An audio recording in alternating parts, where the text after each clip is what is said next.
that would be all I would need for me to consider my life successful. I think that kind of was brought about by my dad, always joking, and I'm gonna get all emotional. Whenever like he'd get a hug, that like, I'm the richest man in the world. Welcome to the show, everyone. My name is Michael LaVan, and I have started my podcast. This is the first official episode in which I have a great friend, a good friend of mine, on as the first guest. His name is Mark Hartley. He's local in Clarion, and I decided I wanted to kick the show off right, and the best way of doing so is to feel completely comfortable and natural in its setting. And so Mark is someone I trust a lot to pioneer the first episode with me, so I'm looking forward to that. Currently, he's working at the Gateway Lodge in Cooks Forest, Pennsylvania, and he's also focusing on his voice acting career on the side. That's something that he's very passionate about, and we talk about a little bit on the show. He's a very genuine man and one that I look up to, so I'm super stoked to have him on. I will admit that we get off topic a few times, but that's to be expected since this is my first episode, and I'm still piecing together the structure of the show, how I want it. With that being said, Mark is very articulate and insightful with his stories, and they have meaningful experiences to share. Well, that's all I have. You're listening to The Growing Up Show. Enjoy.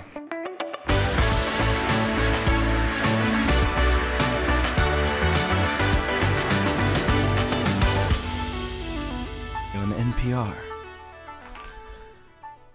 I don't know, but I just now started the recording, so now we can hear each other. Ah. That should be good. Okay. Well, this is dope. All right. Hello. This is my water. This is your water. I figured the one that was closest to me was mine. Well, did you? Because actually, I pulled a fast one on you. Oh! Get out of here. Oh, no. But no, seriously, I do want this one. Why did you, put it in the freezer for 5 seconds so it's that, No reason. half a degree cooler? No reason. It was closer by the fan in the fridge. What's that called? A fridge fan. Yeah, well, a fan in the fridge. I mean, if there is a technical term for that, I am unaware. Well, you should be more aware. Well, you don't even know. I know. Alrighty. So, from this point on, everything that we say is on record. All that is, just scrap that. All right, whatever. You jerk. All right. Should we get started? I guess. Let's get started on the first official podcast. By now, I would have had an intro if I played my cards correctly. Yeah. You'd have a cool little growing up with Big Breakfast or whatever. I'm just gonna switch back to my normal name probably. Growing up Peter Awesomesburg. Yeah. Oh wow! I didn't even know that was your real name. Wow! I had you on my show and you didn't even know my real name. Appreciate it. Well, no. Hey, I mean, I've known you my whole life. Well, not my whole life, since 4th grade. 5th grade. 5th. Okay. I didn't even come to school until 5th grade. I was gonna say because on my notes here, I was planning on starting out saying so we met in 4th grade, but already that's wrong. So let me go ahead and fix that. And so we met in 5th. Yes, we did. Okay, because you moved. I thought you moved. I moved here the spring of what would have been our 4th grade year, that May. Okay. And the very, very end. And then we started public school, the next year. We held Steve back because we were like, well, it might be weird if he's not with his age group. Mm-hmm. So Steve is your brother. Yeah, because my mom was basically going off of oh, well, if I buy 2, I get 1 free for textbooks when we were homeschooled. So, so we were at the same grade level until 4th grade, and Steven just retook 4th grade, and then so yeah. I was at the average rate, and Steven was just I'm bored. So my mom was like, well, why don't you just go to school too? All right. So we were doing the same homework and everything for the first 4 years of my education. Right. That's dope. So what was what kind of, since I'm kind of the main premise of the show is talking about your growing up story, and I think I guess for you we could probably start there in 5th grade, but it's kind of so from whatever time you think we should start maybe high school or wherever you started figuring out hey, this is the person who I am, until up to the point Mark's sitting here at this desk. Walk us through your growing up story, I guess. Yeah, well, I guess we could start probably senior year of high school. Okay. Senior year of high school was when I realized that I didn't want to be a physicist. Because that's a lot of work and it was really boring. Right. How long did you want to be a physicist? Since I was in 6th grade.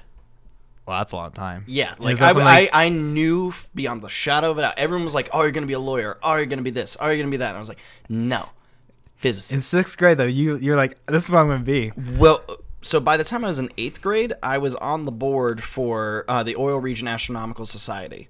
Like, that's the whole reason I got to do published research for the American Astrophysical Society in my senior year in high school.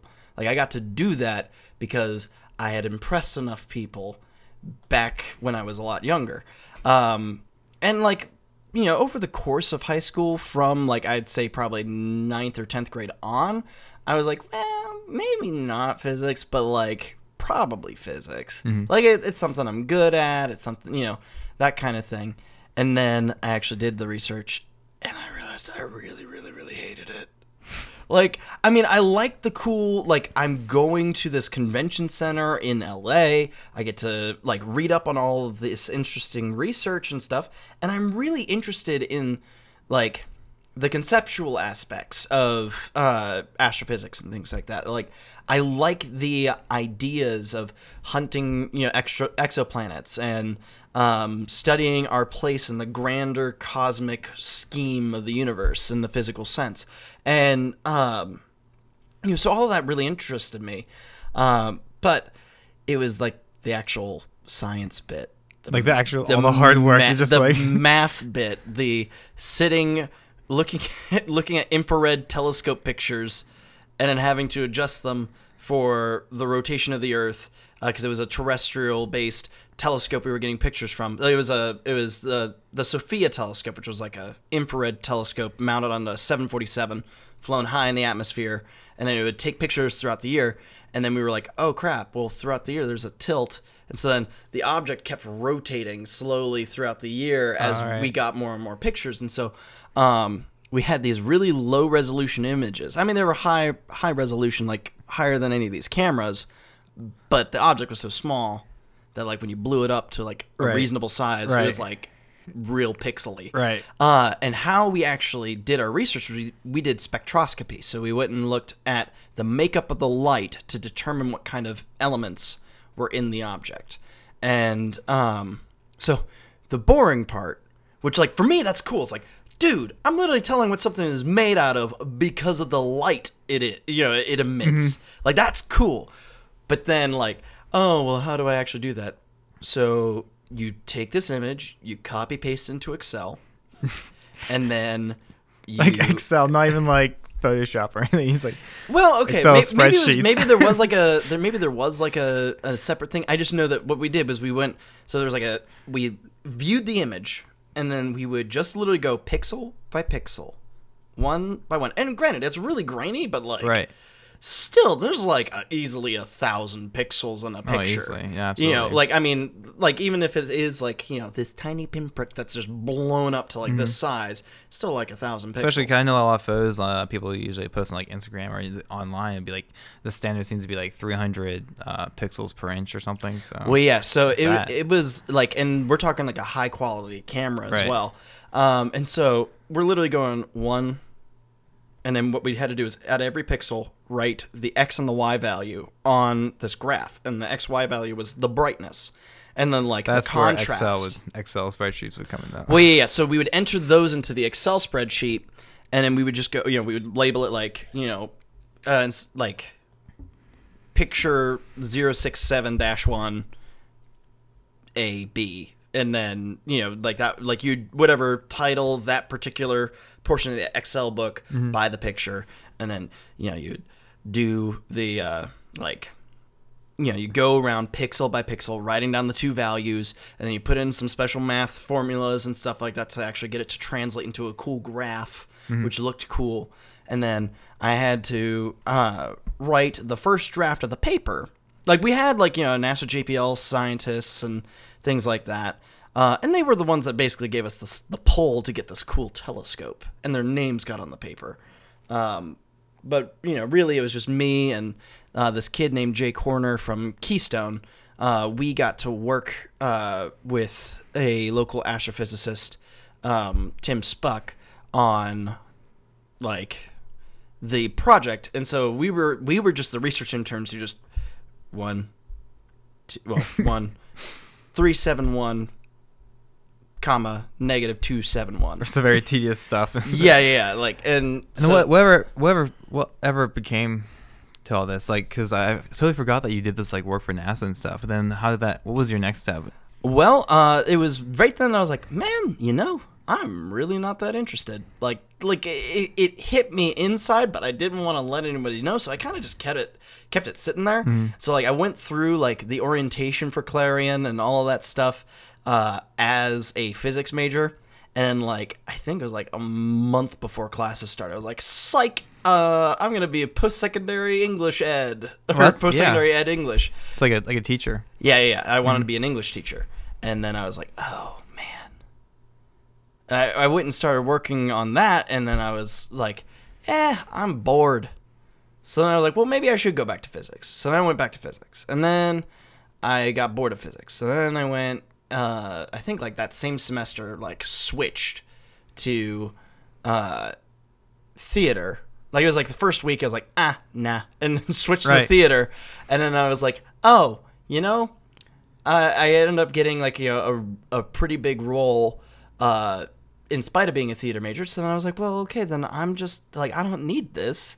This is just literally wasting my money, at least for me. No offense to any theater majors out there.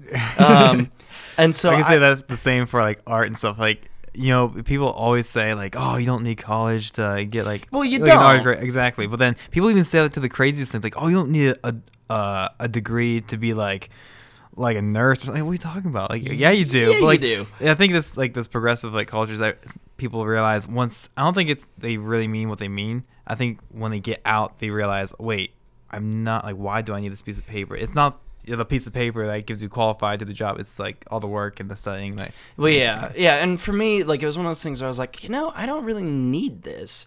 So why don't I get a degree in something that'll like potentially get me a real job? So then I went and told my advisor in the theater department, and he was like, well, guess what? I'm not taking off your advising hold. You're going to have to find your own advisor. Like, was a huge jerkwad about it, which, I mean, real professional there. Right. Real professional. I won't name names. I'm not that petty. Right. But I will write down jerkwad. I do like that term. Yeah. So I'd like to use that in the future. I went back to physics for a semester. In the meantime, I'd also taken some time off here and there because I was like, I don't know what I want to do, clearly, because I've changed my major like a bajillion times, and it's only been like a year and a half. Right. And so, I'd taken some time off here and taken some time off there. Summer of 2014, I joined the Army, and then I failed out of basic training due to a bad PT test, which, I mean... There's also some like medical reasons or something, right? Well, yeah, I had severe stress fractures up and down my legs. It was like the X-ray was like spider webs. It was bad. Like the fact that my legs did not just like shatter, was impressive. But let's say I remember when you came back from that, you beefed up a little bit. I was like, you left as a little skinny little marky mark, and then I came back and like, hey guys, I'm absolutely massive. Okay. Well, not massive. I know. Yeah, no, I like Conrad will always say that. My roommate and I were always like making fun of each other. It's like, yo, you ready to get swole skis? Like, absolutely. I feel massive today. Yeah, I am a like -1 magnitude star today. Right. Yeah. but yeah, like, I'm kind of a big deal. Yeah, it's like I'm a big deal. But yeah, so it was just I didn't succeed, and then back then, of course, it was like literally the next year the Army changed its mind on this, but like back when I went through and when you went through, if you flunked out, you had to start all the way back from the beginning. Yep. Like you didn't just like recycle like back to whatever the last phase was. You had to recycle the entire thing. But then apparently like the next year the Army was like, hey, so if you fail out at any one portion, you can just start right back at the beginning of that phase. And I was like, had that been on the table, I would have stayed in. But instead, You think you would have? yeah, Dude, that would. How do you think that would like change like your future? probably Right now, you'd be like a year and 2.5 years into your enlistment. 4 years. Really, it's been that long. 2014 was Wow. when I joined the Army. Yeah, like that summer was when I wow. left. So, but yeah, what happened was I made it like. That's only 2 years after I joined. I joined 2012. Yeah. You joined what 17 and then. Yeah. Yeah. And people thought I looked 15. I mean, people think I look 12. So yeah, I have a massive baby face. How can you have a massive? I have a baby face. That's what I'm trying to say. Yeah. But yeah, so it was so I failed the PT test, and then so the other thing that was really annoying was that I was given the opportunity to retake the PT test, but no one told me because everyone was like, "You're going home. You're going home. You're going home." So I decided to go to sick call and then actually get everything that was clearly aching and paining Right. me. So I was like, well, I'm not gonna just suffer then for no reason. So I went in and they were like, oh yeah, I had an ingrown toenail. So they took care of that. So I wasn't allowed to run anyway because of that. And then later on they were like, oh hey, spiderwebbed stress fractures in your calves. And I was like, oh. I ain't giving you any money. Yeah. Get at it. And so, I was just, I actually fought my, because I was pushing to get a chance to retake my PT test for several days. And they were like, no, you're just going home. So that, by the time I was like, okay, fine, was the day that then they were like, hey, so we got you approved to be recycled only back to the beginning of this phase because you have such a late return by date for your school that we can, you can go and recycle with this company and then retake your PT test and you'll be fine. And I was like, but now I'm on protocol. Or profile. Profile, yeah. Man, it's been a while. I know, right? But yeah, and so I was like, oh, well, now I can't. So I gotta go home. Right. And then you came back, and then you had what? Did you then try to pick up some college and whatnot? Yeah. Well, I spent a semester off. Actually, let's talk about who are you now? Where? Well, so we can get that, so I am timeline. I'm working guest services at the Gateway Lodge, and I recently, with a discussion with my mom last semester. Or not last semester, I guess, end of fall semester, decided instead of pursuing a path towards law school, I would want to pursue acting as a more legitimate career, or pursue it more intensely. Currently, I'm trying to build up money so that way I can go and move down to Pittsburgh where there'll be more opportunities and stuff. Because right now, I love Clarion. Oh, absolutely. But it's a little far away for me to be like, Pittsburgh, hey, I'm a non-union actor, so I have to go and show up at 5 a.m. to go and to go and be sure I'm at the front of the line so then I can make it to an audition. Plus an hour and a half drive down from here. Yeah, and so not a chance. Yeah, it is one of those things where I am a little miffed with how the actors unions kind of work. Personally, it's just it's very much a gated community. They don't let you in.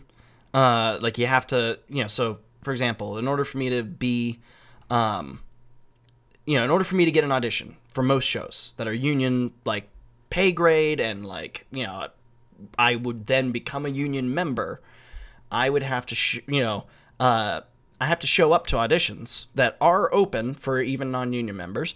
But then anyone who has a union card, whether that's Equity or that's SAG-AFTRA, skip the line. They get to just skip.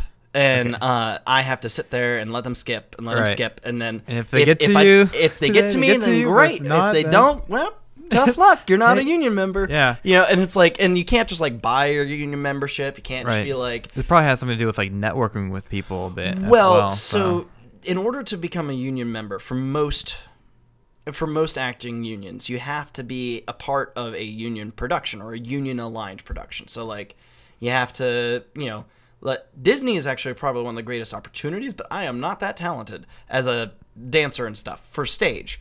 Because they will be like, hey, anyone from any age, from 5 to whenever, can audition for this show because there will be roles for those people. And you don't have to be a union member.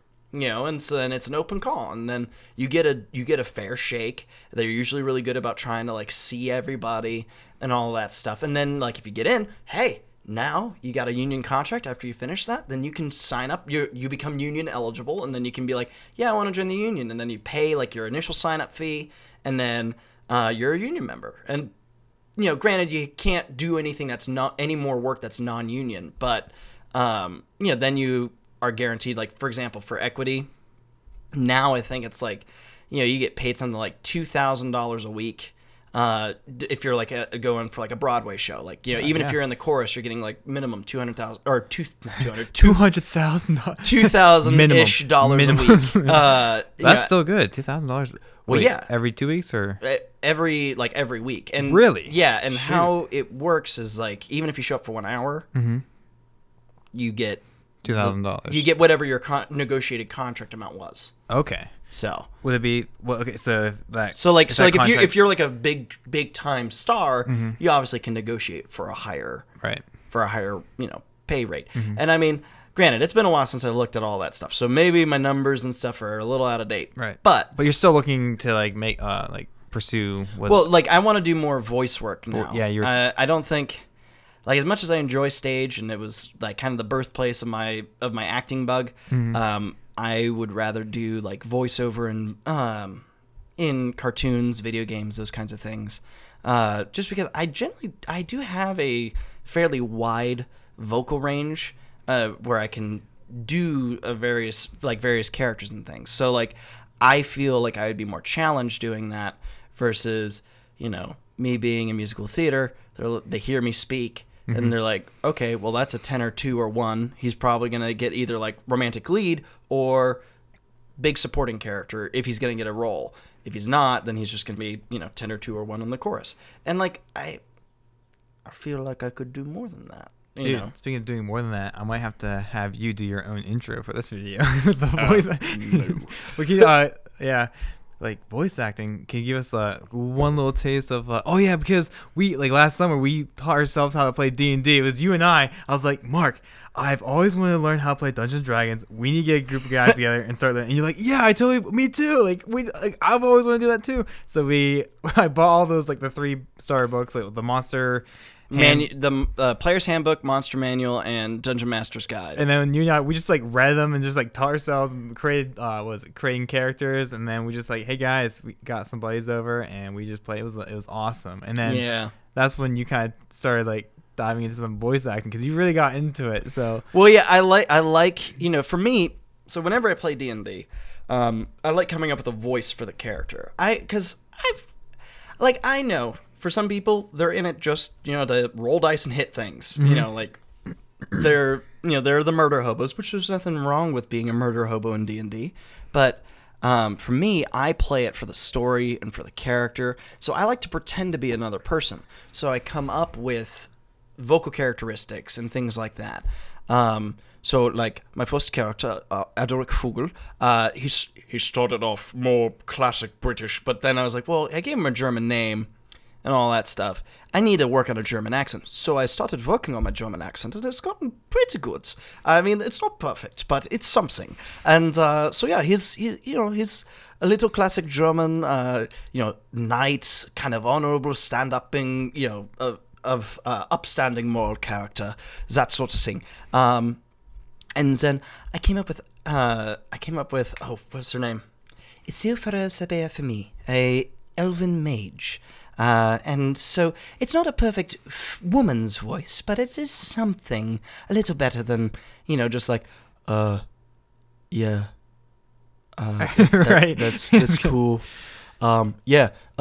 Shopkeep, you got any of them potions? Yeah, exactly. So at least it sounds like more feminine and like lighthearted. So softer. It's probably and then I had Rodrigo Cortez, a monster hunter for hire. Dude, already like it's starting like 4 completely different. Yeah, we were talking a minute ago with your different like wide vocal range and stuff. So and so like I wanted to I like, for me, building the character is the fun bit, and like I'll admit, Adoric gets spoiled because I just like his character a lot. That was your first character, essentially, right? And even though I love being a bard way more than any other class, like Bard was meant for me. Mm-hmm. Adaric's my fave though. Yeah. Like he's what? He's not paladin.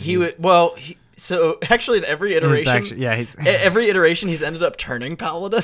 So like, he starts off fighter, usually makes it to level 5 as a fighter, and then level 6 he ends up becoming paladin. Okay. So like, it's kind of stupid, but right. Yeah, like actually both iterations he ended up doing that. Like so my I guess real life game that I play with August and some of his buddies from high school. He's now the paladin of Ardling Cord, like this former priest for the elven goddess of nature, who turned into the god of justice and righteous warfare and protecting the innocent, that kind of thing. So very classic paladin. And then in my Discord-based game, with the DM that you played with, Rob, okay, he is now the paladin of a dead god called the Bright One, who is the former sun god. Kind of like, how Helios used to be the sun god, and then he died, and then Apollo took over. Okay. Basically, in that world, the Bright One was Helios, and now Solaris is the current sun god. He's the one that's now in charge. He's not dead. So yeah, both have taken turns towards divinity. Absolutely. Later on, just because it gives them I guess a little bit more of a righteous oomph whenever they make a judgment call. Right. So and they always just end up kind of guiding themselves down towards the more classic paladin route of being a protector of the innocent and that kind of thing. That's awesome. So you were saying something earlier before I forget though. Oh yeah, so talking about pursuing voice acting and stuff. How you first got started with theater and then kind of transpired to voice acting. How do you kind of you're still pursuing that, right? You said okay. How do you kind of balance that with like you said you work at Gateway Lodge? Well, currently, I kind of don't have the time with the amount of work that I do at the Gateway Lodge to consistently devote. I could maybe do a show, a stage show, or if I were to manage to land a voice acting bit, I could maybe do that. But it's really hard to be available, and then with acting, you kind of have to make the show your priority. You can't so I would have to try and work my availabilities at work to fit the show schedule. Granted, if I were doing a community theater show or something like that, or maybe a less intense community theater show, I could probably be hey, listen, I'm only going to be available these nights for rehearsal. I'll get off for all the shows, but I'll only be available these nights, and take that as you will. But if it's a professional show or something like that, I'd have to make that a higher priority.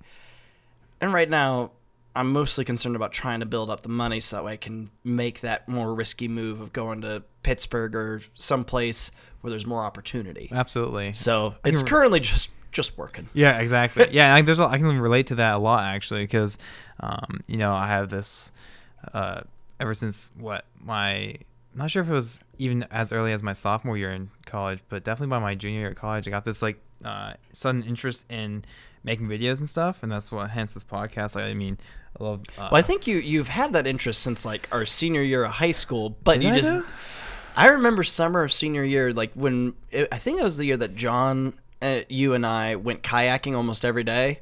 Oh yeah, I think you were like, I'm gonna start a YouTube channel, and we were like, oh yeah, and we were like.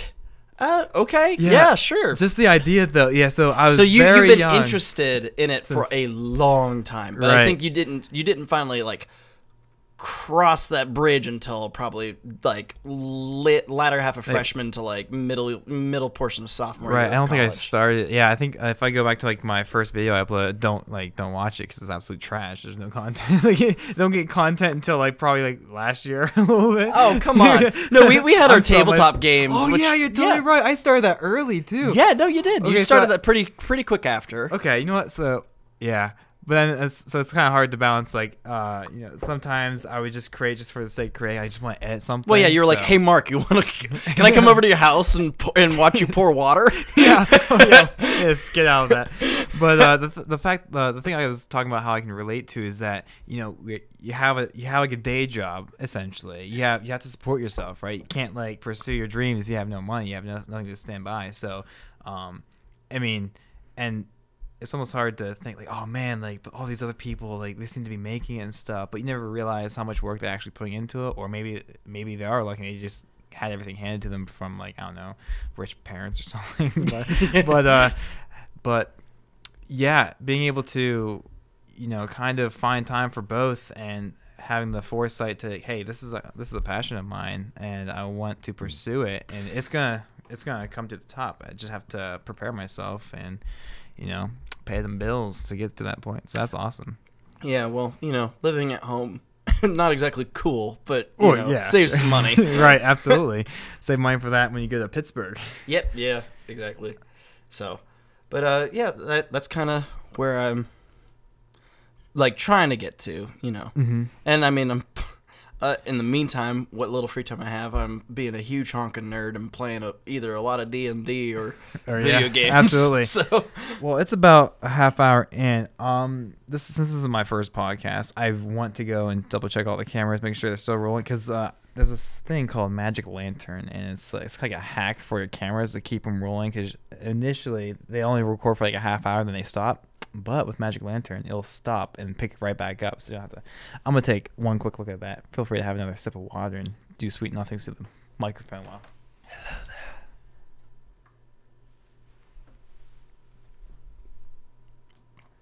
Hello there. Can you see that right now? Still on that last one. I still see like a red semicircle. Okay, that should be good. If it's not, then you'll just never not be able to see my. We could just release an audio only podcast. Yeah, I'm not sure how to do that. I'm mostly focused on the video aspect and upload content to YouTube because I really like. I love YouTube, but I also need to figure out how what podcasting apps I should upload to. I think I've heard there is an app where you upload it to that and it kind of disperses it to other ones, but that might just be. Making up my own. I figure probably. Apple's podcast app is probably pretty straightforward and easy to use. Absolutely, but the thing is, my only Apple thing I have is my phone, and so yeah, I'm not an Apple guy. But then again, it's I feel like a lot of people have iPhones, so yeah, so you would have to probably look up look into that a little bit. Yeah, some other I don't know what the other major. I know people upload stuff to SoundCloud or something like that. Well, yeah, but SoundCloud is admittedly more music stuff, and SoundCloud rappers and stuff. I mean, yeah, or something. I've been hearing a lot about that. Oh, I should have started the podcast off with this, but before we get too far into this, on a scale from 1 to 10, how well do you have life figured out? The cocky part of me really wants to say 8 out of 10. Okay. Because anything lower than that, then you're not qualified to speak. Oh, okay. Right. Well, answer carefully. It's a 4. Okay. Leave right now. Okay. End the podcast. It's but no. So the main premise of this show, I hope to have guests on and kind of tackling this. I say 4. To give yourself some you're being modest. And well, yeah. So I've done a lot of thinking, having dealt with suicidal depression and other things, it really does put into perspective what is important. And so while I wouldn't say I have, I'm not the Dalai Lama who can just be life is perfect. Yeah, everything will work out. Just say something and sounds real Zen-like. Mm-hmm. At the end of the day, I think, life ends up coming up to what you decide you want it to be about. I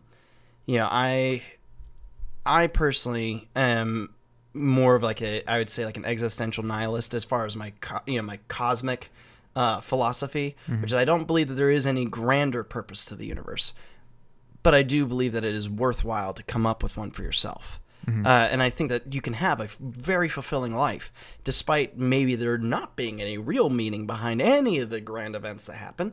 And, I'm totally open to being wrong there.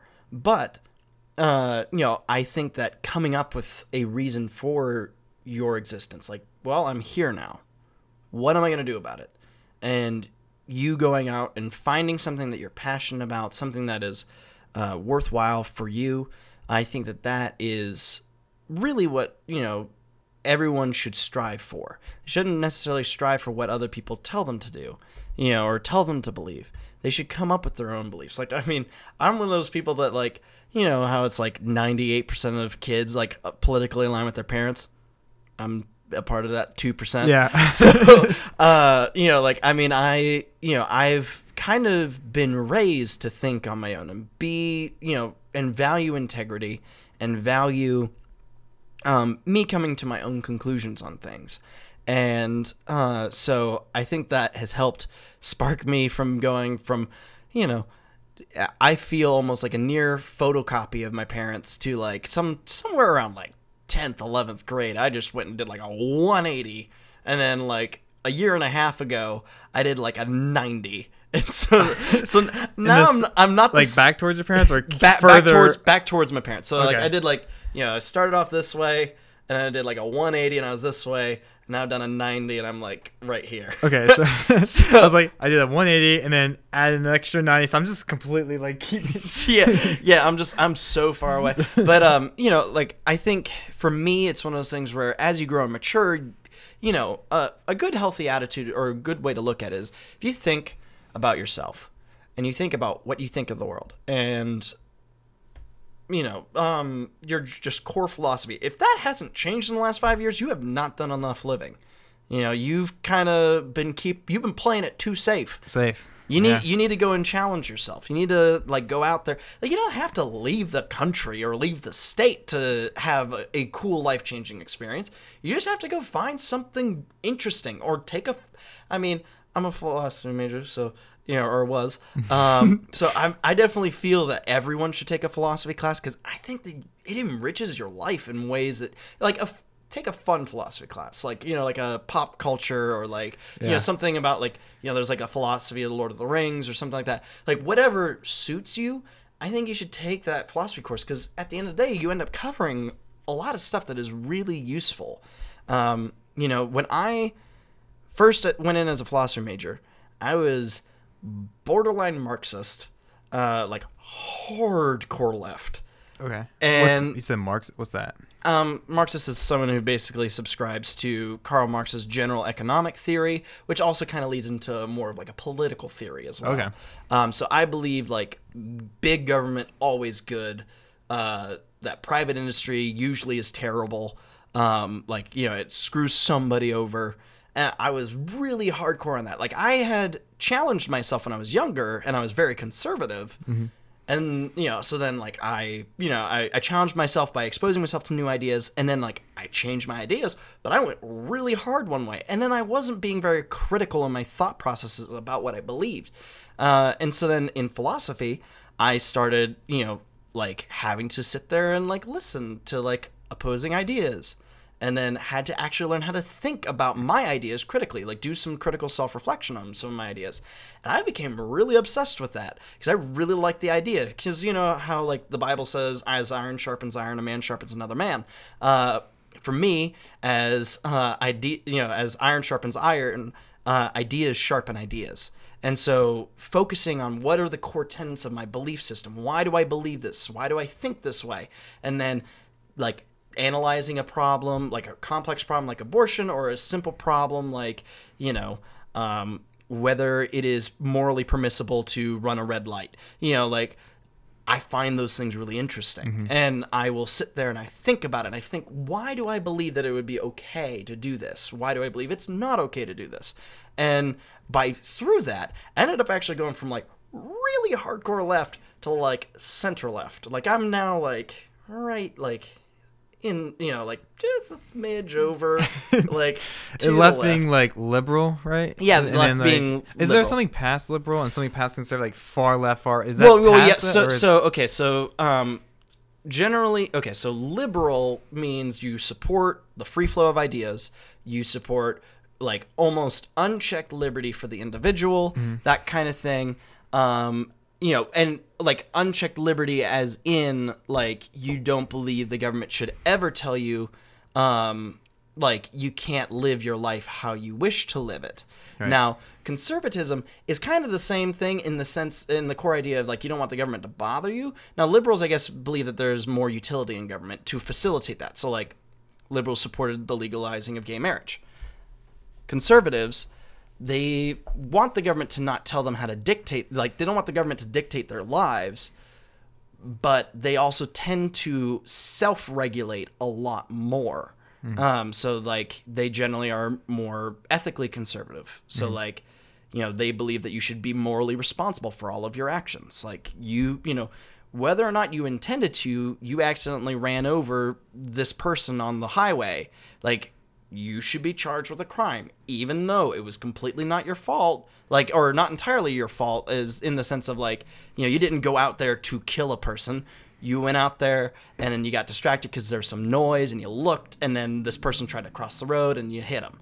Like, I guess conservatives are more about like personal responsibility. Liberals are like, you should be able to live however you want, but with but like you can use the government to help facilitate that. Like, I don't know, it's really complicated, but I personally, I would say that I am more liberal. Now there is more extremes, so like a lot of the people that are on the left are not liberal. They don't support, like a lot of conservatives these days or right wingers are like, them libtards or whatever. Those people are not, like, the people that they're often decrying are not actually liberal. And the people that, the left are saying like, that guy's like, Trump is a conservative. Trump is not a conservative whatsoever. Like, that is the furthest thing from the truth. He is big government. Like, he wants regulation, but only on the things that he wants regulation on. Like, so he's a right-wing big government person. So he's, he would be right wing, and conservatives are generally right wing, but unlike conservatives who just want to be left alone, like the government just to like be out of my business, don't tell me what I can and cannot do. That's all I want. I can self-govern. A far right winger like Trump is for big government, but he's like, I want to deregulate business, but I want to more heavily regulate the border. I want to massively increase security. Those are big government initiatives. Connor is a conservative. He's a libertarian. So he's like pretty much as conservative as they come. Right, I was going to say, because I always consider myself like a conservative Republican, but I mean, I need to do more, get more into politics, I think. That's something I feel at best you're center right, if not just like almost perfectly right in the middle. Okay, because I was trying to think, because I know there's some, like, as far as like my personal beliefs, as far as like my worldviews or my religious worldviews and stuff, like there's a lot of things I take, like I can see when I hear conservative, I feel like, I kind of equate that to like Christianity almost. Like if you're conservative, you're probably like a old 50-year-old guy who's a Christian. Well, see, like but then strict. Like I know, but that's not like political. That's just like, but that's kind of what I've felt, just because people who are conservative have those like beliefs like, hey, gay marriage, like homosexuality is wrong. Like, we don't want to legalize, well, gay marriage and stuff. So a lot of the time, so the evangelical right is a religiously motivated political, kind of political sect. So they're generally very, they are conservative Christians, like ethically conservative, but then they also generally believe that the government should be used to enforce that. Like, and I guess that's where I kind of deferred, because like I know when you're saying about like liberals, like, hey, kind of self-govern, like that's where I'm always kind of, I'm not like confused about it anymore. I'm pretty like it's like it makes sense, but like as far as like, hey, I know what I personally believe, but I also believe in like the freedom of religion, the freedom of like, being, your own person. I don't think the government should be. So that would be more of a classical liberal or libertarian stance. Like I would argue that I am a Don't strip me of my conservative. No. So classical liberal means that you support individual freedoms, but perhaps you do believe that there is some utility in the government. Like the government can be used to regulate defense, fund education, do those sorts of things. That would be more classical liberal. Libertarian would be more of like, I believe, in personal freedoms, but I also believe that the government should just only bare minimum function just to protect the nation and make money, print the money, and that's about it. Like, they regulate the printing of money, and they they take care of the military. That's about the extent of it. And granted, these are simplifications, but that's kind of what, so I would feel you'd probably be more on the classical liberal side, where you support the free flow of ideas, you support that, individuals should be free to live their lives as they please, whether or not I ethically agree with how they choose to live, as long as they aren't violating others' rights. That's a very classical liberal stance. So, for example, I personally support gay marriage, and I think that 100%, gay marriage should be legal, and I have no problem with gay marriage being legal. However, I also will not be the kind of person to completely decry and claim someone is evil and abhorrent for holding a different position on that issue. And that's coming from someone who is bisexual. I am, I would be the one potentially losing out. Now, granted,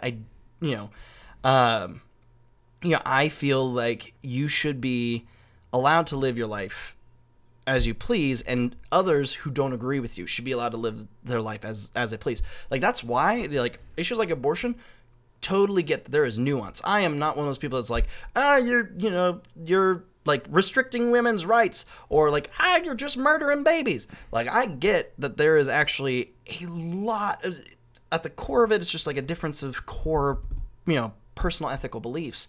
And the way how you get people over to your side is not being you hate women, and then you're you hate babies. Accusing each other. Yeah. What you do is you have to try and convince them that, well, I believe that personhood is not, if you're where I am, which is generally pro-choice, you have to be well, I believe that personhood is not defined by whether something is human. It is, it developed, personhood is on a gradient, and therefore, before this point, it is not a full person, or something like that. Meanwhile, if you're pro-life, you're well, if it is human, it is a person.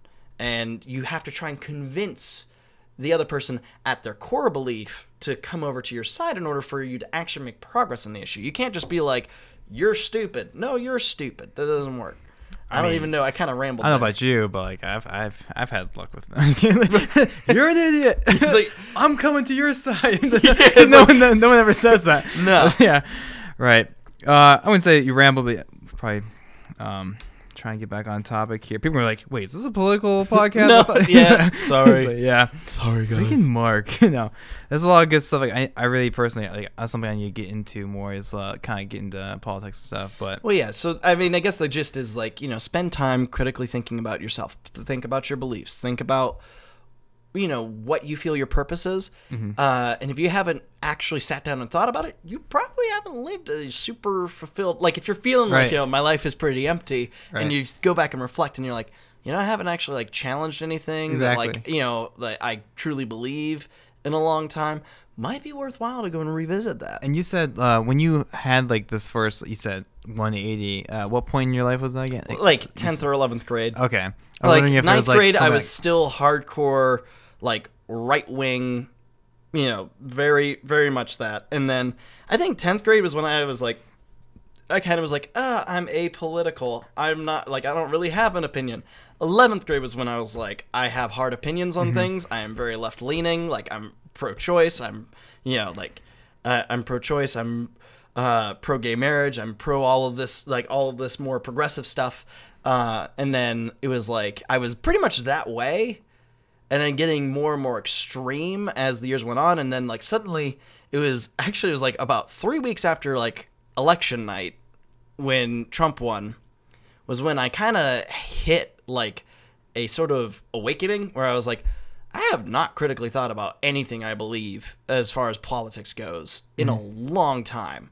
So I started thinking about it. And in the course of about a month, I went from really hardcore left to pretty much almost right down the middle center, probably a little center right, and now I've kind of balanced out to more center left. So, it's and it should constantly be a tweaking game where you're like having to think about it, and then your opinions change based on new information. If it's not changing because you're just like, all that news is fake, or like, well, I don't trust it because it comes from a conservative source. Back in my day. Yeah, well, like, nothing changes, so. Yeah, if that's your attitude, then, you need to improve. Like, you need to be like, let that iron sharpen the other iron. Make your mind sharper. Make your ideas better. Absolutely. So that's kind of just, that's the moral of the story, kids. Yeah. After all talking about politics for 20 minutes, it's like moral story. Maybe like cut out like. No, we're making the audience listen to all of that. Oh no. He's like, no. That's one thing I was trying. This being the first podcast here. It's very experimental. So I hope I'm trying to aim for just like an uncut sort of very like casual like discussion based thing, but I can also see people wanting a more polished approach. But I have a list of questions here. I'm not sure how I'm going to do this with guests, but like I want to ask everyone I have on like the same like 2 or 50 questions. 2 or 50? No, I have a list of questions here, but I want to ask all of them like the same like handful of questions and kind of piece together how other people, respond to them. Because I feel like everyone's story is a little different as far as their growing up story and then who they are, what they like, what drives them sort of deal. And so, what gives you purpose? Wow, coming in with come back? Heavy hitter, just like. Can we come back to that? Or can just like backspace. Yeah. Hitting for the home run right there. Yeah. What gives me purpose? I think trying to, figure out what constitutes a better world. 2, what steps do I need to take to make the world better? 3, pursuing that. Like, those 3 things. I would, like, for me, I feel that the greatest service I can be is giving my life, whether that's in time, whether that would be mortally, whatever the case might be, giving my life for the sake of humanity as a whole, trying to improve the world in some great facet. Like, I love America. I am 100%, like, I think that like the core ideals of us as a nation, of personal liberty, but also, fighting for the little guy, like the Statue of Liberty says, give me your poor, your wretched, your weary, leave them at my feet, those sorts of things. Like, I do believe in those core ideals, and I think that America's probably the best shot at maybe the rest of the world eventually getting those. But I could care less about what an individual's personal nationality is. At the end of the day, we are all human beings, and I want to improve the world for all human beings. So, ideally, if I had like bajillions of dollars, I'd be just going out on like, humanitarian missions all the time, because I feel immensely fulfilled when I do that sort of thing. Like, if I can find a way to use my gifts for storytelling or acting in a way that benefits children. Maybe like, I have the career, but then on the side, I do this thing where I go around to hospitals and I read stories to kids or something like that.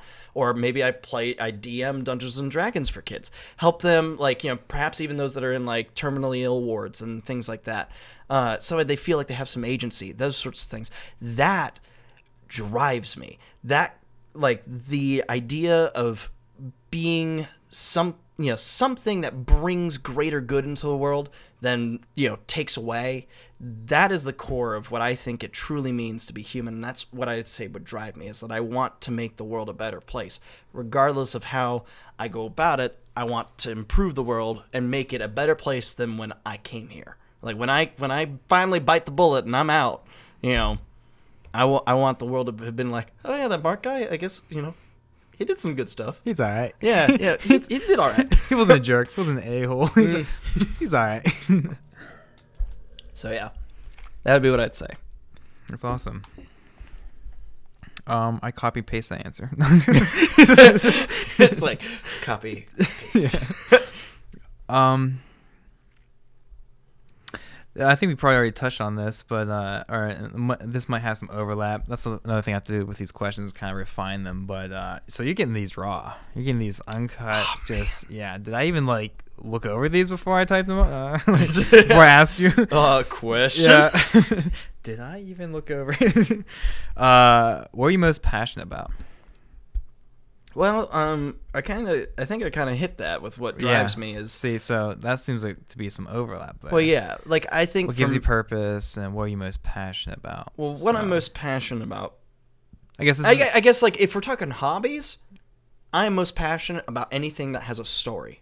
I love stories, whether that's like written form in a book, whether that's audiobook, whether that's folk songs. That's why I love folk. And more than any other genre, it's because folk is almost like specifically, other than like, yes, there are some musical, like there is some musical DNA behind folk music as far as like, certain instruments and certain sounds, but the core of folk is storytelling. Like I love old Irish folk songs because they are full of storytelling and imagery, like, The Star of the County Down is one of my favorite songs. And, it goes near to Bainbridge Town in the county down one morning in July. Down a not a boring green, came a sweet Colleen, and she smiled as she passed me by. It's literally a song about a boy meets a girl near Bainbridge, down a boring green. So he's like down a boring green. He sees this beautiful girl. That's what a sweet Colleen is. Mm-hmm. He sees this beautiful girl and he's like instantly smitten. And that's what the whole song is about. And yeah, like, guy pines for girl, guy gets girl, whatever. That's like a very common story trope. But like, I love storytelling of any kind, and particularly classical stories. Like, I love archetypal, like knight in shining armor, defeats the bad guy. Damsel in distress. I mean, maybe it doesn't need those things, but like, I like classic good versus evil stories. Yeah, and absolutely. It is one of the things that I'm philosophically tired of is all of this postmodernist bullcrap. That's like, like I enjoy it sometimes, like with Deadpool. Deadpool's definitely a postmodernist work where it's like skeptical of everything and like making fun of the fact it's making fun of itself. Like, like those kinds of things. Like it gets very meta, but I mean, I'm a sucker for like, just show me the original Star Wars, keep it black and white, super simple. Like, I love those stories. And I think that people, that's why I like characters that are like paladins in D&D. I like the classic paladin, the one that's good and upright and defends the weak and all of that stuff. Because I don't know, maybe I identify as being that kind of a person. Mm-hmm. And I feel that a lot of times people are so skeptical and they miss, they miss out that like, that's what we're supposed to be. Like that's the ideal, and we should try and live up to it, not just be like, well, that's the ideal, I'll never live up to it and then give up. And but anyway, the core is that I love stories, and I love them in any form. If there's some way that I can discern that there is a story in it, I'm instantly more fascinated by it. I notice like when I get older too, it's like people used to like, do you like country music? I'm like, no. No, I'm on a tractor and there's my daughter pitching hay or something like that. Yeah. Whatever. And it's like, but the older I get, it's like, oh wait, there's some I mean, well, some songs. Yeah. Some countries, like I'm like, wow, this is. I definitely have. Really enjoy this narrative. Have a begrudging and growing respect for country music, as I listen to more and more of it. And country is a subsection of folk, but like. For me, like I'm thinking like classical folk, like, like Irish folk, some American folk, those kinds of like some of the more storytelling driven songs. Country has a tendency to get away from storytelling. Like Johnny Cash, love his stuff. Like Folsom Prison Blues, if I could sing that low, yes. Or speak that low. Well, yeah. Did I just diss on Johnny Cash? It's just it bottoms Johnny out. Cash doesn't sing. He speaks. All right. Well, yeah. I've heard people like. I hear the train a coming. Yeah, I think my brother loves Johnny Cash, so I like to pick on him. Yeah, I'd be like, oh, what will you listen to? Oh, Johnny Cash. Oh, he's speaking some lyrics, huh? I was like. Well, yeah, I mean, like he does that like that Sprechstimme, speak stinging kind of thing, but like he also does actually sing, and it's like, I'm like, man, I wish my voice went that low. Right. All right, next question here. Okay, so this is like one of my favorite questions actually that I kind of conjured up here. I mean, I really thought hard about this one. Not really. Well, what's my favorite color?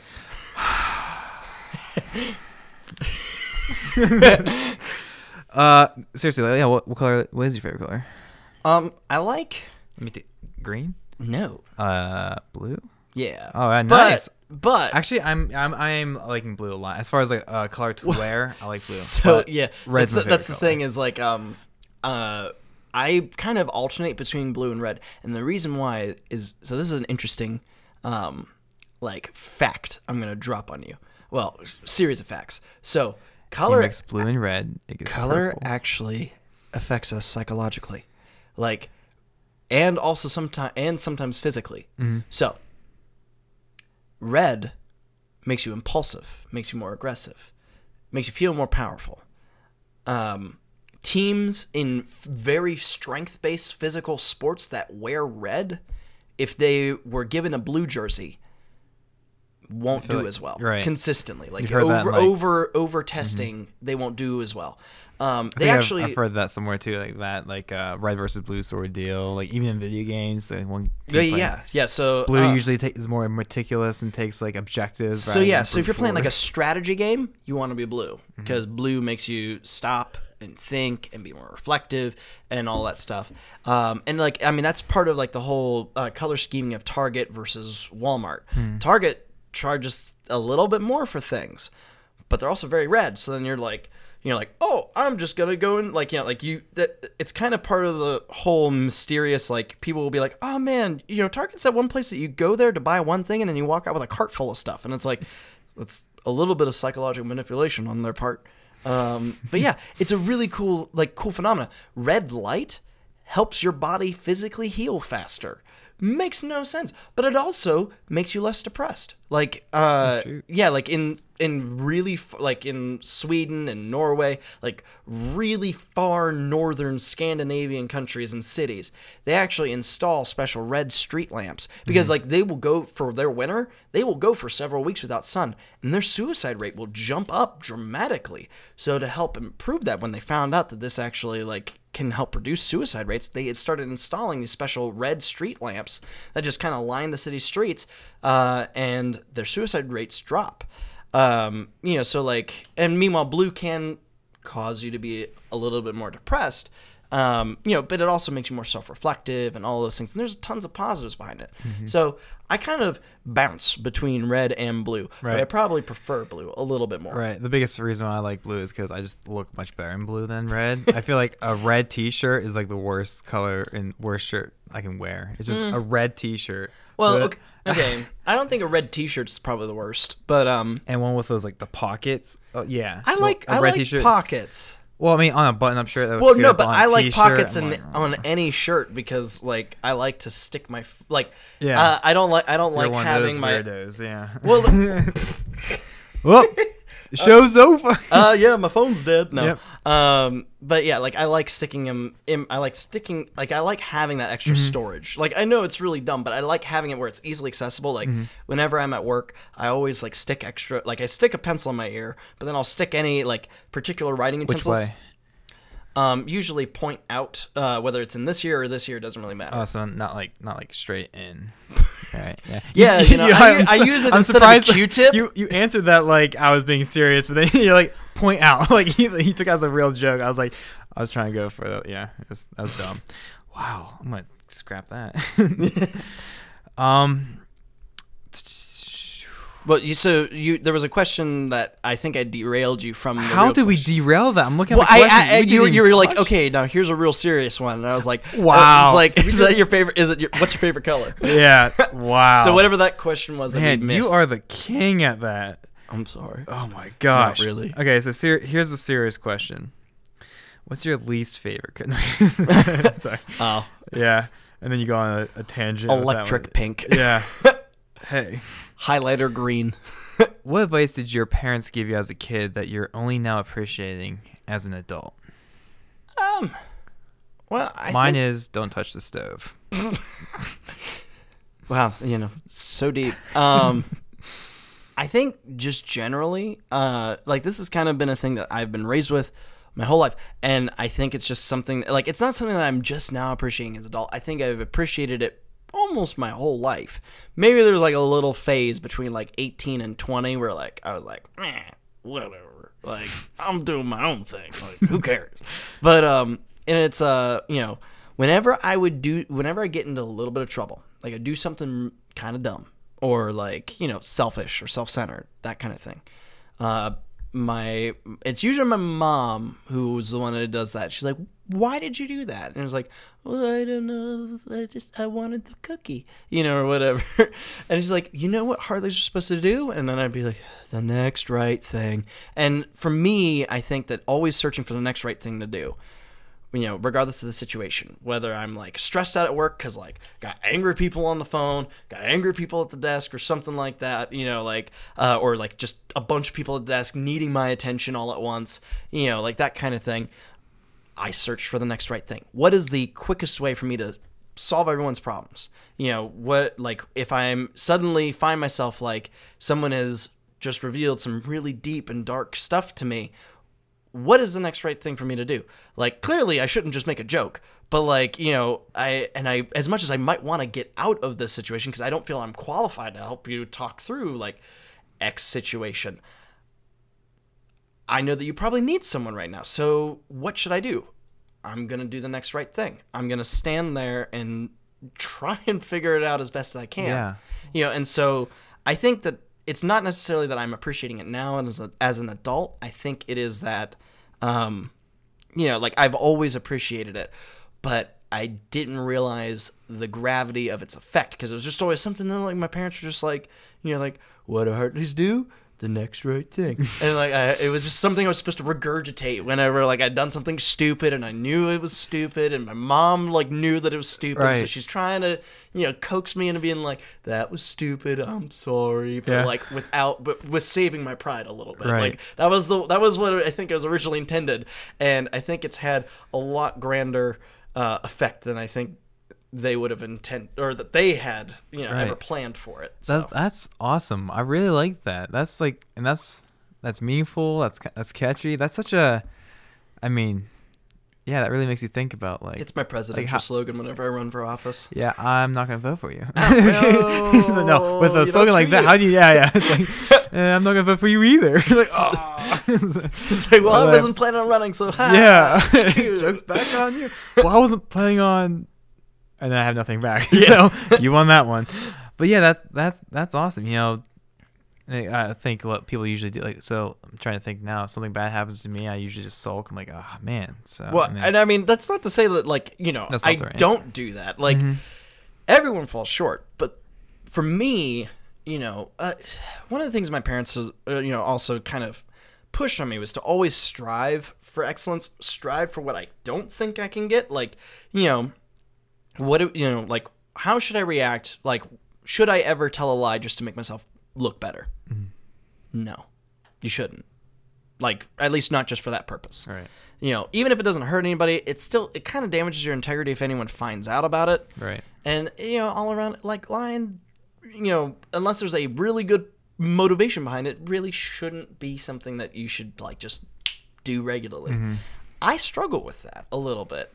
I think that's something I've been thinking about recently too, is about like because I don't think I've ever really had a problem with lying, but at some point, especially in like the workforce, you get the job and then someone tells you to do something, and then a few hours later, hey, did you get that done? And it's like, well, you actually, then you start thinking about, it's like, I didn't get it done, but there was a reason for it, but like it's gonna be done like tomorrow because of X. Like I'm waiting for something. Sometimes it's easier just to be like, yeah, I got it done, or just lie about it. But then it's like, but that's a lie. Or you could say, no, I'm waiting for this thing to get back, but it's gonna they're gonna be like, well, I said I need it today or something. Yeah, and all this issue. It's like when you just if you just give a little lie and then get into, like, they're probably not gonna check it today and then get in this metaphor, but then tomorrow comes around. And so like, I mean, that's the other thing, is that we're all human. Yeah. None of us are perfect. I can have the best ethical ideals of what I should live, how my life should be lived and all that stuff. But I guarantee you, no philosopher has ever truly lived to like ultimate ethical purity of whatever like their ethical formula is. Kant didn't, Singer hasn't, like none of the famous philosophers ever have truly lived up to their true ethical ideals. Mark Hartley.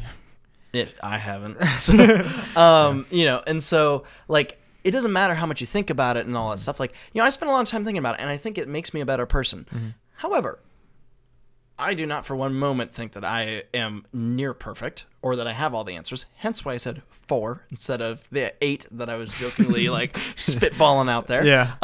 And, you know, I think that, you know, so like we all fall short. You have to accept that you're going to fall short. What you also have to do is realize that you are going to fall short. So no sense beating yourself up over, you know, like no sense crying over spilt milk. You screwed up, own up to it, fix it, and try and move on.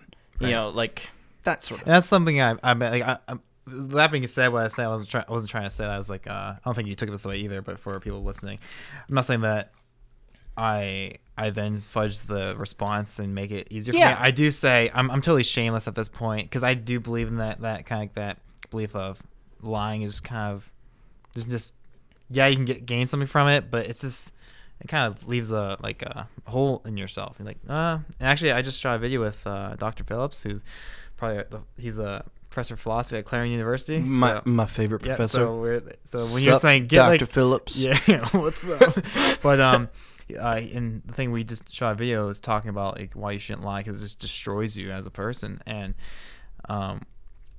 so I've been getting really real shameless with just telling the truth, and if that gets that response of like that negative response from the person, and like, well, I had this expectation for you, I need this then, and blah blah blah, and they kind of degrade you a little bit, I'll then kind of confront that now and be like, oh, Roger that, sir, man, what, like I realize that I didn't get the mission done, but I'm not going to lie, make it sound like I did more work than I did just to kind of cover myself. I'd rather be honest and upfront with you, and I think most people appreciate that more. Yeah. Even if they're getting a little lashback, like, you know, just I think kind of like that.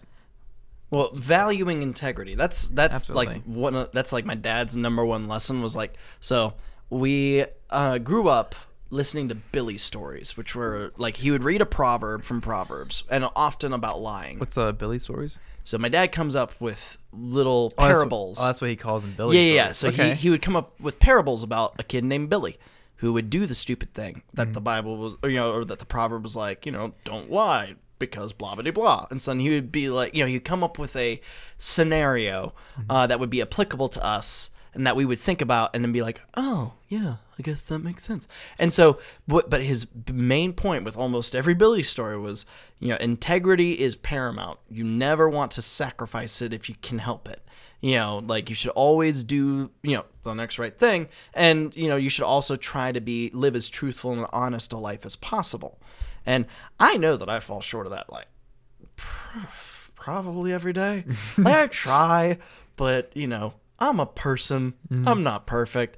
And so it is one of those things that's like, no one can live up to it perfectly. But I do think that, integrity is highly valued by those receiving it, but a lot of people don't value their own integrity. Like they like when someone's being honest and straight with them, or they might not, but like they'll appreciate it, but they don't appreciate it enough to do it themselves. And I think the world would be a lot better place if everyone just valued their integrity a little bit more. Mm-hmm. That's great.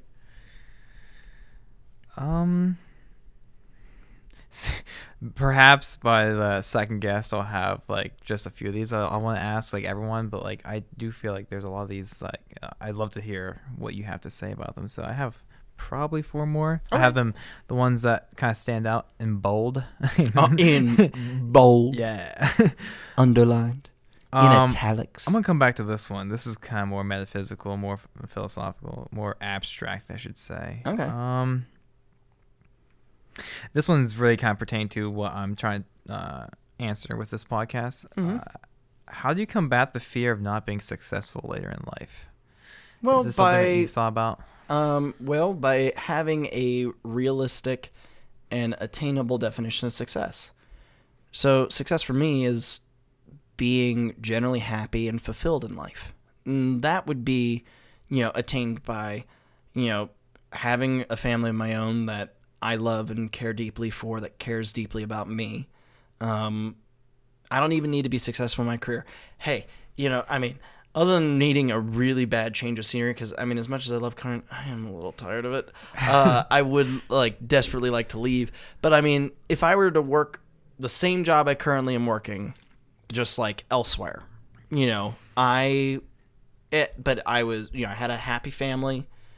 I was able to, participate in charity sufficiently that I felt like, I was being fulfilled that way, and that I had opportunities, even if it's just community theater, to, act and be artistic. That's success. Even if it's just $9.50 an hour and I'm having to rely on my significant other for, for most of the money. That would be all I would need for me to consider my life successful. I think that kind of was brought about by my dad, always joking, I'm going to get all emotional. Whenever he'd get a hug, that I'm the richest man in the world. Oh, man, that's priceless. And so, for me, that's success. I can't agree with you more. That's powerful. I think my uncle was just telling me, I guess, kind of a similar story about that, and he was saying, and surprisingly enough, I never really talk about this sort of stuff with my uncle. I guess not really in the area all at the same time, but he was talking about a very similar view of success, not being quantified by money or things you have, but he's like, what I look forward to? Going at to a store, get your groceries, and the person in front of you not having enough money or something, and you're just hey, I got that. Let me pay your groceries for you today, and just that charity, giving people wow, receiving a hug from someone, that's being success. Yeah, that's powerful.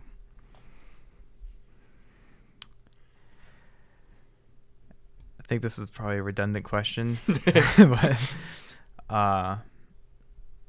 yeah, I'll just say the question just so you have what are the components of a meaningful life?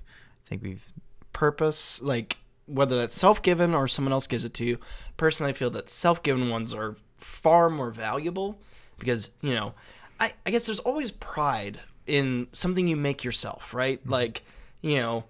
If where'd you get this? Did you make that? I actually made this. Yeah. So you use this mug not just because oh wow, it's a size of a small stein and can hold a lot more coffee, but there is a certain amount of pride in the craftsmanship that went into it. Whether or not it's as nicely made as this one doesn't matter. It's the fact that you did it yourself. So a lot of times religion, political ideology, those things will give you purpose. But someone else made that. But for me, I made that. I like that. And I can keep working at that craft and make a better one.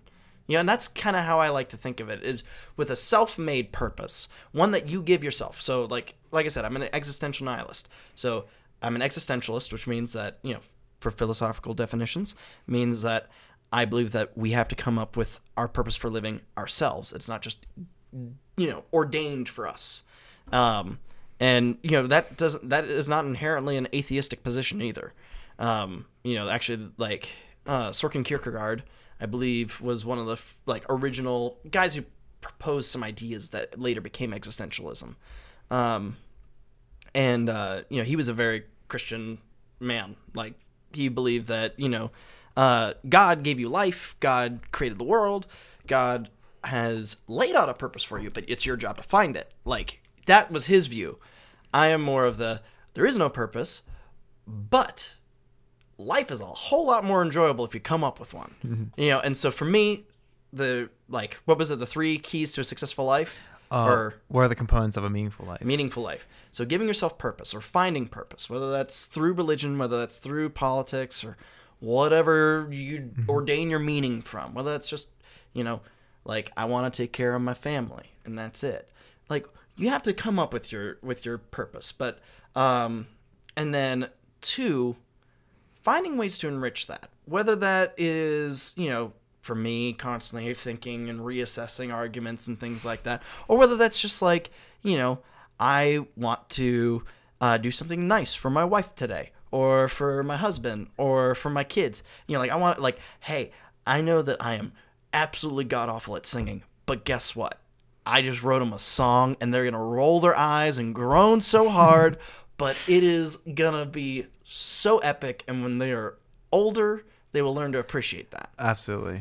And then for the third one, you need to remember that life is not about paychecks. It is not about making rent.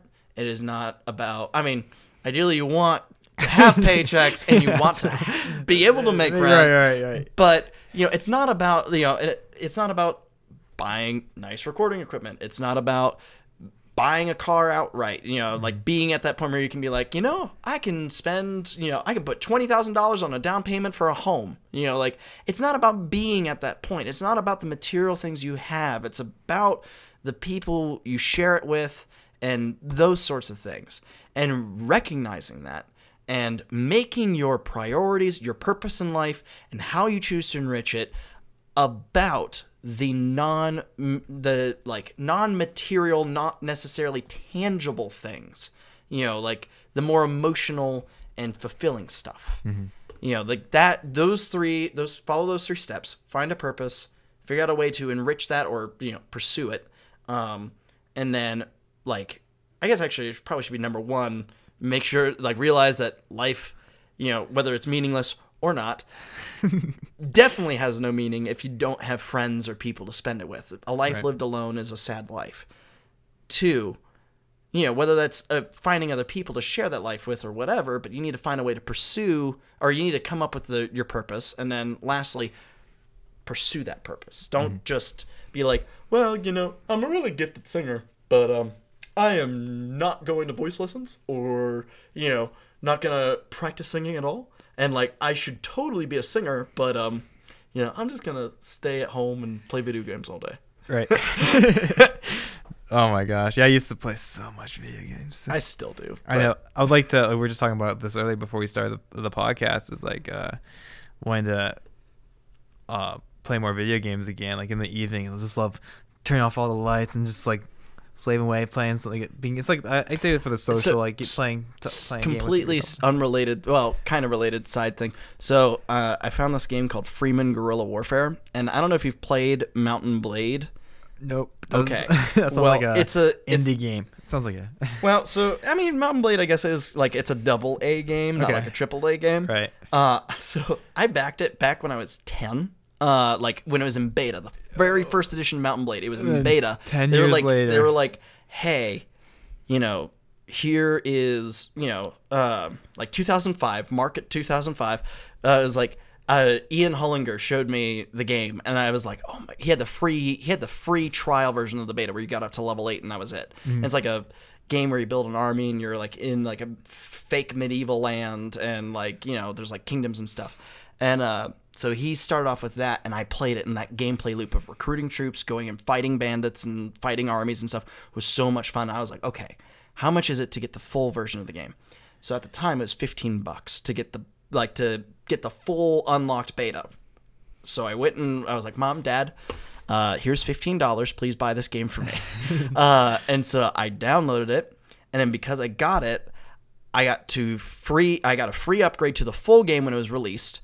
And then when they released Warband, I got a free upgrade from that because I was an original backer. Yeah. And so I have probably, since the time I was 10, poured well over like 1,500 hours into that game. Yeah. Because like it's a gameplay loop that I find so much fun. But I dropped it recently, like for the past like year and a half or so, because I just got bored of it. Freeman Guerrilla Warfare is basically that, but like set in a more modern context with like modern weapons and stuff. I had it for like 3 days. I've already got like 10 hours. Like it's like screw that voice acting dream. Nope. I'm just playing Freeman Guerrilla. Everything's got up to this point. Scrap it. Yeah. It's awesome. All right, and this is going to be a very meta question, I think. This is the one I said we'd skip and get back to it. this is like the one good question that I was like, wow, this is, I think it's like, I can't spoil this. Right. And this is, it's 5 words. Yeah. I don't know why I said that. Yeah. It's 5 words. What is the end goal? Or what is your end goal? Well, to be fulfilled and having made a net positive gain on the world. Like, after all is said and done, after all my setbacks, after all my fibs, after all my, like... Hours logged in. Yeah, Guerrilla, wasted playing Elite Dangerous and Mountain Blade and Freeman Guerrilla Warfare. I forgot the name, Guerrilla Warfare. Yeah, Freeman Guerrilla Warfare. Like, after all of those negatives and setbacks and things like that, have I made the world a better place? Have I made sure that, like, maybe fewer people went hungry? Maybe I've donated enough blood that, like, all in all, I've saved hundreds of lives. Like, doing, like, those kinds of things. Like, have I made a net positive gain on the world? And maybe that's a little bit of a utilitarian. Yeah, it's definitely utilitarian. Where you're trying to make max happiness in the world. I'd say, like, probably ethically, I'm, like, 90% utilitarian, and then, like, a little bit of, like, Kantian, like, deontological, or, like, that kind of thing, where I'm, like, human life has, near infinite value. But, like, clearly for me, like, 3 infinities is better than 1 infinity or whatever. Like, so, like, I would rather save 3 people than just 1 person. Like, if it was just a random person. But then I also have to admit that, like, there's personal ties involved. Like, those kinds of things. But anyway, that's just the point. Have I made a net positive gain in the world? So, I guess the end goal is to be fulfilled while also making a net positive gain in the world. At the end of the day, between those two, a net positive gain is probably the most important. Being fulfilled, though, is, like, really close second, because it's a lot easier to make a positive gain in the world when you're feeling positive about yourself and you feel fulfilled. Because, like, when you're fulfilled, it's like the cup is full, and then anything extra just starts to flow over the sides. And, then other people can... It makes a mess. It does. Yeah. But, like, imagine it's like, like a fountain, or like a river. Like maybe like if you're, you're a mountain stream, right? And, like, as long as, like, you got, like, water flowing, it's, like, in the spring, it's always warm enough that the snow melt, like, helps start that trickle down, and then, like, you got that. But then sometimes, like, the flooding makes the Nile River Valley, makes a place so fertile for other people to grow and other things to spring up from it, like, those sorts of things. Like, you need to try and be a resource for other people, and that kind of thing. So, at the end of the day, when you're fulfilled, it is a lot easier to make a positive impact on the world, because you don't feel like you need something. You feel like, I'm good. Like, I don't need anything else. Like, I mean, I'm definitely, like, that kind of person that in a relationship, I just want to, like, all I want, like, my love language, literally for me to feel like I am loved, is just, like, snuggle every now and then. Like, you don't need to give me a gift. Yeah. You don't need to write me poetry or anything like that. However, I'm the kind of person that will write you a song because I am, like, so head over heels for you. Yeah. And, like, like, for me, like, that, like, that's me having, like, as long as you're like, hey, let's watch movies and snuggle. Like, if you complete that bare minimum, I am, like, happy. I will write you love songs and ballads and, like, all kinds of stuff, because, like, that's me, like, having been fulfilled. Yeah. I am now overflowing and trying to enrich your life, or trying to make someone else's life better. Yeah, I think was there like 5 different love languages or something? Oh yeah, there's like several different kinds of love. And for me, I guess actually that's a really good point. For me, I define the purest and highest form of love to be agape, which is selfless, to give oneself, like, up for another, or, for the other person. Like, I was talking about the love languages. Aren't there like 5 love? Like there's there's affection, kinesthetic, affirming or something. Oh yeah, maybe. Physical, like touch. Yeah, gift giving. Yeah. Service. Like I was gonna say, like, man, I am shameless. Like when you're saying get up, just a snuggle. It's like, yeah, it's like I feel like people's like, guys, like it's like that thing. Guys don't like the color. So I'm like, yo, what are you talking about? It's I love the color. Like, get out of here, like freaking macho man, get out of here with your stupid cuddling stupid. Yeah, no, get out. You know what's really cuddle all day. I've actually dealt with more girls who hate cuddles than most guys I know, whether they'll admit it or not, they actually like it. But I have met some girls that were just like, I really do not want to snuggle, and I'm like, why? It's like, come on, that's like the best. But anyway, but yeah, like it's but like kind of I guess at the core of like why I feel and think the things I do, it's because I view agape love to be the highest form of love, to give oneself for something greater than oneself, or something other, like something beyond oneself, I guess. Absolutely. That's why, I don't think that, some people are like, well, you shouldn't be, patriotism's, a inherently stupid concept. Why are you giving your life for, this thing that is inanimate? It doesn't give you anything directly, that kind of thing. It's like, well, because I believe in the core ideals of this greater thing, like that kind of thing. I think 100%, that giving one's life, whether that's truly in a mortal sense or whether that's just with time, to something better or larger, or at least outside of, whether that's you just devoting your life to one other person, or it's you devoting your life to your family, or it's you devoting your life to your community or to the world. Living your life that way, giving out of love for other people, that is 100% the true highest virtue that one can live by. And so I think so it's definitely for me, my favored form of love is clearly agape. And just to interject a little personal belief of mine, that's kind of like if you ever read the Bible, Jesus kind of. It definitely Jesus definitely exhibits those kinds of behaviors for sure. And he's his the big sacrifice is definitely a very visual representation of what that kind of love would be. Absolutely. I just think that, some people are like, oh, well, that's for paragons of true virtue to live by, but it's everyone can be that. Everyone can strive for that. You don't have to be like, well, I'm never going to live up to that, so why even try? Well, screw you, little Debbie Downer. Get your head out of your butt and start trying to actually be a positive contributor to society. No, but I don't want to. It's a lot nicer and more comfortable in here, right?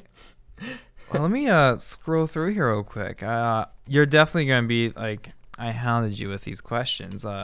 Yeah. Oh man, I feel so pursued. Yeah. So the next guy might have less to deal with, but I mean, unless I don't even touch this, probably. But the way that question is gonna be meta. Actually, I won't even go into. Okay. All right. Go. So what is the end goal? And when I was thinking about this on myself, trying to figure out questions what is the end goal? What is the end goal? You know what I mean? And then life? And then you get an answer. You say this is, you need to get X, Y, and Z, or whatever. That's the end goal. And it's all right, now what's after the end goal? And it's and then this goes. So yeah, I mean, but it's what comes after Z? You know what I mean? But is it really? Well, I don't think that there's any reason to think beyond Z. Practically. I mean, you can spend time thinking about it. I mean, certainly it's fun to, for me, it's fun to think about, well, why this? And I think that's actually part of one of the many reasons that humanity is so inventive and constantly looking, over the next horizon. Yeah, sure. We could just stay in the Crescent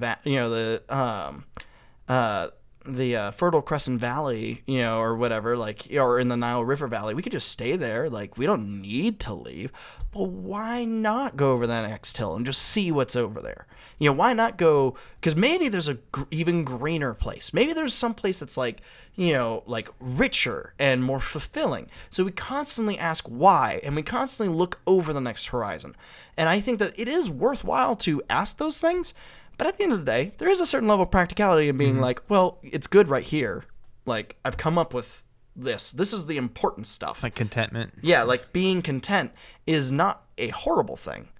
And it can be fun when you are content to be like, well, let's just like, I don't know, get enough provisions to make a little exploratory trek just over the other hill and just see what happens. Like see what we find. And like I don't think that there's anything wrong with that. That's why I'm, like I've always been kind of like a big proponent of space travel and things like that. Like, yeah, sure, we could just start like implementing population control, like, like policies and things like that to try and, curb population growth so that way we don't outgrow this tiny cool little blue marble we've lived on the entirety of human existence. But wouldn't it be cool to like go into space and then like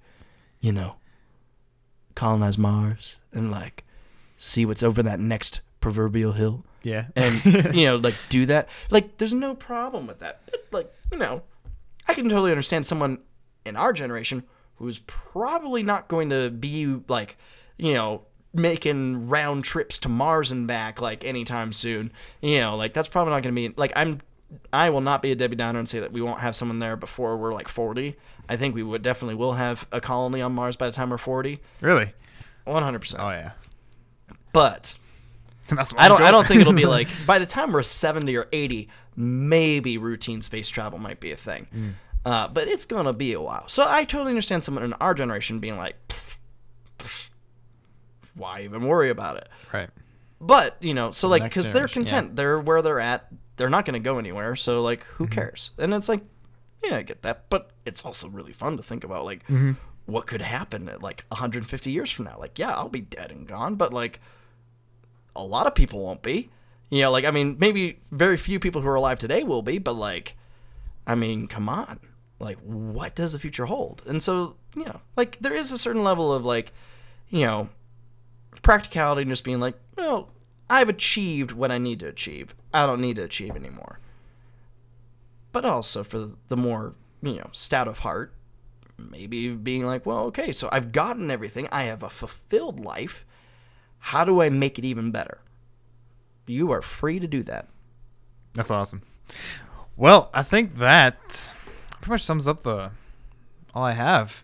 I mean, I probably need to refine just a few aspects of the questions and stuff. Yeah, I mean, I think a lot of these questions have some good bit to offer. But as far as like, what's my tag here? I got this clever little tag, this little intro. You'll hear this when this is live. Well, not live, but a podcast where we talk about becoming an adult and learning to overcome the fear of not being successful. And then, continuing on, finding comfort in the fact that no one has it all figured out. So yeah. I definitely think we what's it called? Traverse some terrain. We covered some ground. Yeah. Why am I making this more difficult than I have to? You were like, I was really trying. You were like, let me pick 2 words of the day. I just like completely butcher the saying. It's like, let's traverse the terrain. Absolutely. Well, hey, Mark, thank you so much for coming on the show, being the first person pioneering this with me, and it was great having you. Yeah, I'm pretty proud of it. Yeah, I'm going. Yeah.